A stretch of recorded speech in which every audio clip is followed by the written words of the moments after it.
to DesignShift. I'm Blair Cho, your guide on this journey where creativity meets consciousness. Every week, we'll dive into how design shapes our mindset, boosts our mental health, and intertwines with holistic healing practices. From the calming hues of a well decorated room to the life changing impacts of thoughtful product design, we're uncovering the hidden threads that connect our environments with our emotional well being. So, whether you're a creative soul, a wellness junkie, or just someone curious about the magic of mindful design, there's something here for you. So, grab your favorite drink, settle into your coziest chair, and prepare for enlightening conversations with designers, mental health warriors, and holistic healers who are all on a mission to shift how we think about our spaces and ourselves. Are you ready to shift your perspective?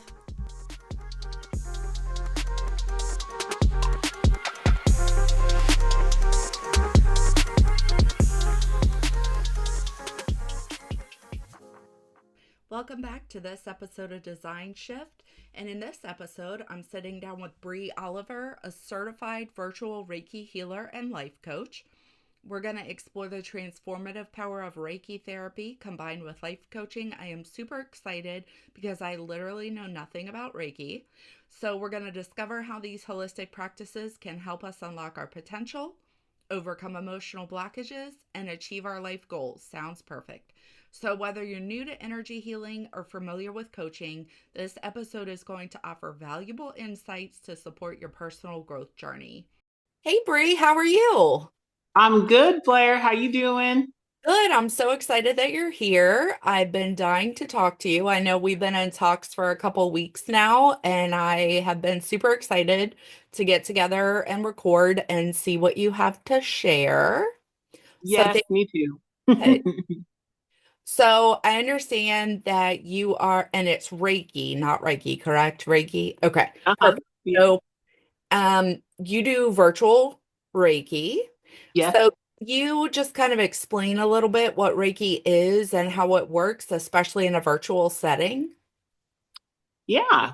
So first, let's just start by what Reiki means. I think that's good for everyone Yeah. to understand. So it's actually a Japanese word made of two words, and Rei means spiritual or universal, Okay. and Ki is life force energy. So we know that life force energy is in all living things. It's Yep. what keeps us alive and keeps us functioning. So with that being said, Reiki is a stress reduction technique that promotes healing. And what it is centered around our seven chakras, which are our hormonal centers. Um, and they are aligned with different emotional states. And so they release certain chemicals or hormones, more commonly, that keep our body in this homeostasis. And so sometimes, though, with the extremes of our emotions, the balance or the release of these hormones and these energy centers can get stagnant and throw us off. And so that's where Reiki comes in to relax us. The practitioner gets into a what is called a theta brainwave state, and Okay. that in About that. Yeah. yeah. And this is the state that when everyone gets into, it's usually when you're sleeping, but it is possible to do in the Reiki session. This is the brainwave state that allows your brain to activate the healing processes in Wow. your body. Yeah, on a cellular level. So this healing not only takes place in the physical body, but it takes place um, initially in the spiritual, then the emotional, then the physical. And it actually activates the biological processes in the gut and the immune system. And as I mentioned before, you start healing on a cellular level. I had no idea. That's so cool. Yeah, yeah, That's it's an all around. I love that. I definitely want to try it for sure. We will get you in. Yeah. Perfect. Perfect. So, virtual, the difference is obviously that we're not, face to face doing the session. So what I do with my virtual clients is they'll contact me, we'll discuss, why they've taken an interest in getting Reiki, and then we'll discuss a day and a time. I will send them an email, and I will also follow up with them, usually by text and then by phone. And I stress the importance of allocating whatever time frame. So there's a 60-minute session, there's a 90-minute session that we can do. So since it's virtual and I'm not there in person, I really stress the importance of having that time completely to yourself. So that means no kids, no husbands, wives, animals in the room. This is really you time, as I said previously, to enable you to get in that total relaxed state. Um, and so my clients will set aside, the time. I tell them to act like you're going to take a really good nap. So we're going to have a dim lit room, either the couch or the bed. Most prefer their bedroom. I send them a Spotify suggested playlist, or I let them know that they can listen to some kind of music, usually without words, that's very, very calming, very soft. If you're using your phone, put it on airplane mode. Again, very important not to be disturbed. And we proceed with the session. And so on my part, the way I like to do my virtual sessions is by using what's called a surrogate, a teddy bear, that is specifically for Reiki, so he doesn't get used for anything else. But there are a couple of other ways that practitioners do it as well. You can use a picture of the person that you're giving the treatment to, or you can just picture them in your mind. They're so interesting. Isn't it? Energy is just this magical, amazing Hey, thing. that's wild. Um, yeah, is so like I said, I look at pictures of the person before and I kind of just get that picture in my head. But during the session, I use the teddy bear and I also use crystals. And so while I am hovering my hands over each chakra, we have chakras that run from the top of our head down to the bottom of our spine. I also place corresponding crystals, and that just enhances the energetic field and activates the Reiki a little bit more. Awesome.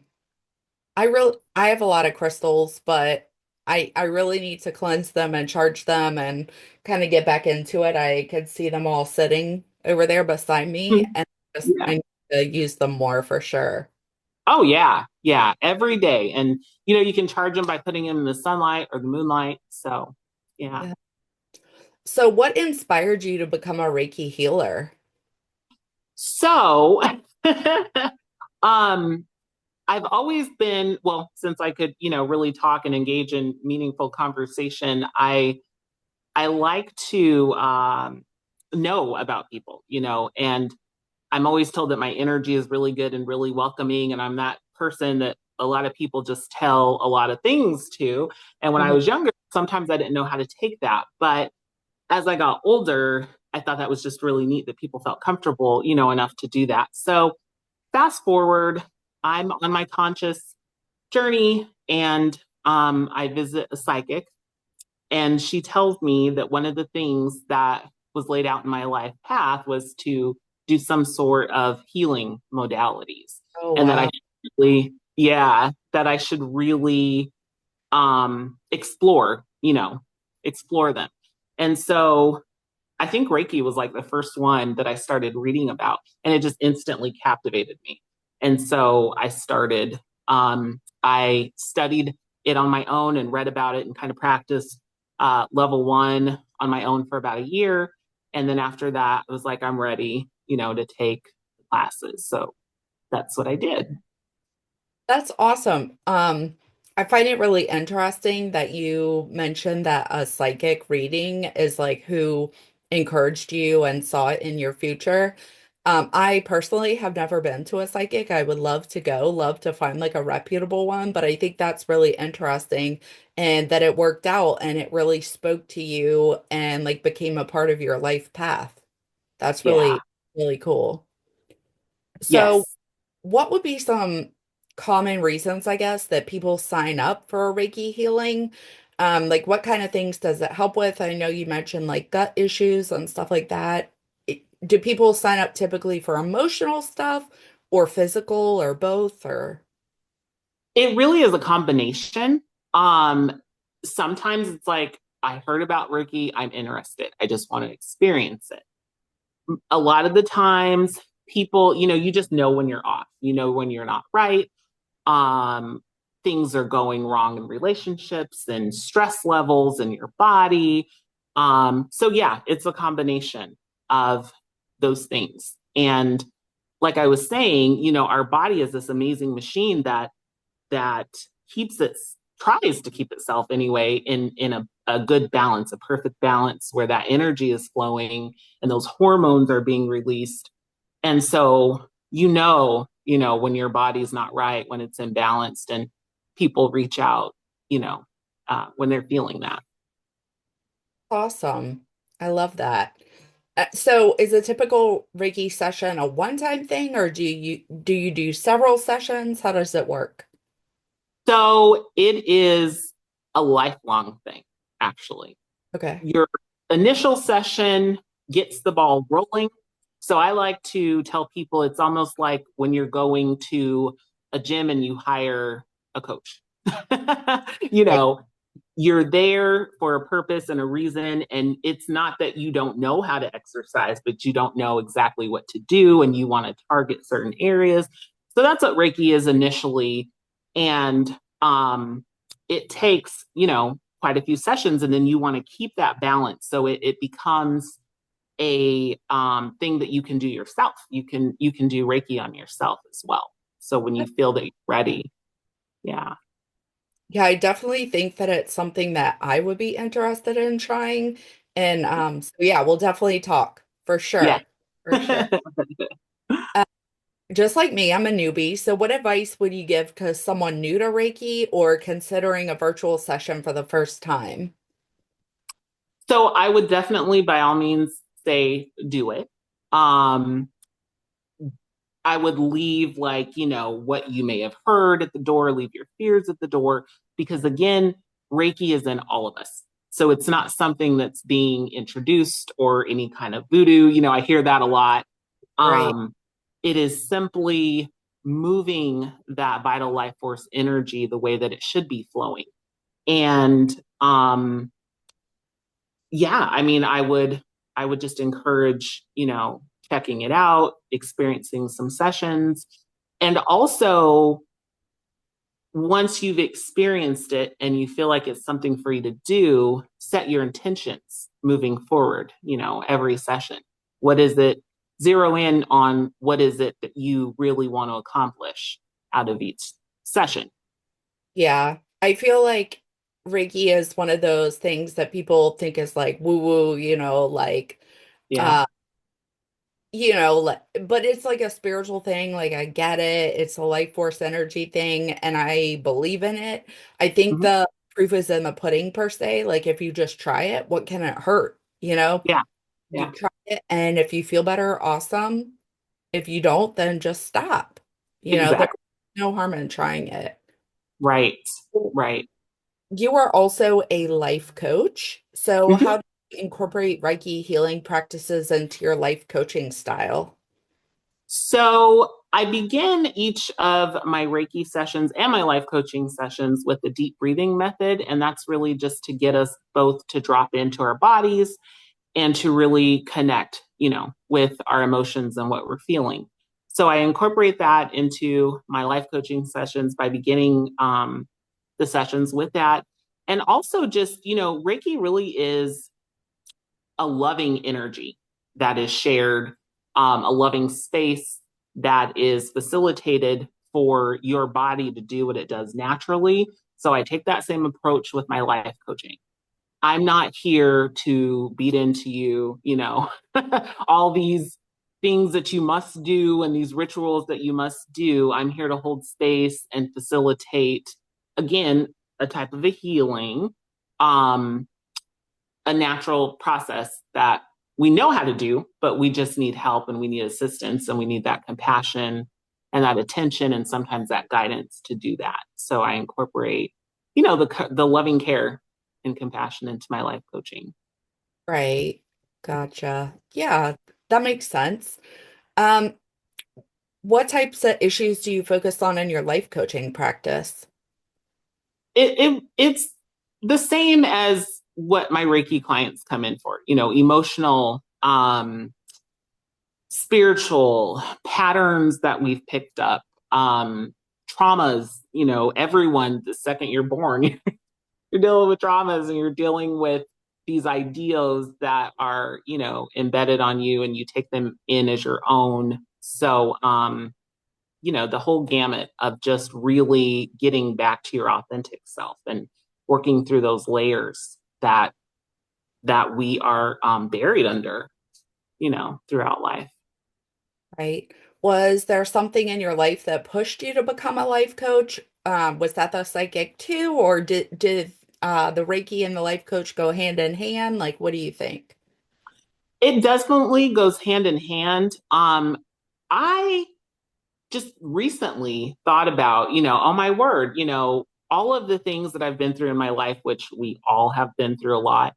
Um, Again, being that person, that talk therapy person, pretty much my whole life, I thought, oh my word, why don't I, add that on to the Reiki? So it's just like it says, life coaching. Life led me to that. Awesome. I love that. How do you personally think that life coaches change people's lives? What's the biggest impact that they can have? Again, it all comes back to showing another person their power and letting them know that no matter what happens to you, those things are not, they're happening to you and you have control over your life. So just because you've gone through some horrible things and some ups and downs doesn't mean you're any less powerful. You just need to be shown, reminded of the choices that you have to make and the power that you have in your life. So Love that's that. my, that's my answer. So, one last question. When people are looking for a life coach and or a Reiki healer, how will they know that they're a good fit, like a good match? I think by talking to them, it's that energy exchange again. Reading about their bio and reading maybe, if they have reviews available. And if you can connect with them, that's my biggest thing. I think just connecting with them so you see how the energy flows, whether or not, that connection is good. That's good. So, if people are interested in reaching out to you about Reiki or life coaching, how can they reach you? So I do have a website. It's intentionalenergyhealing.life. And I'm also on Facebook and Instagram. And you can follow me and you can also just reach out to me via private message or or the website. Perfect. And now I'll make sure that I list all your tags down in the show notes. Thank you so much for joining me today. I really enjoyed it and it was really interesting. So definitely we'll talk later about getting me some Reiki. Awesome. Thank you so much. I had a great time. Thank you. And that wraps up today's episode of Design Shift. I hope you're feeling inspired to transform your life into a healthier place for your mind, body, and spirit. If you enjoyed today's episode, I'd love for you to leave a review and subscribe. It would help the show so much. And for more mindset and design elevating inspiration, follow me on Instagram at b.cho.design. Thank you so much for tuning in. I'll see you next time.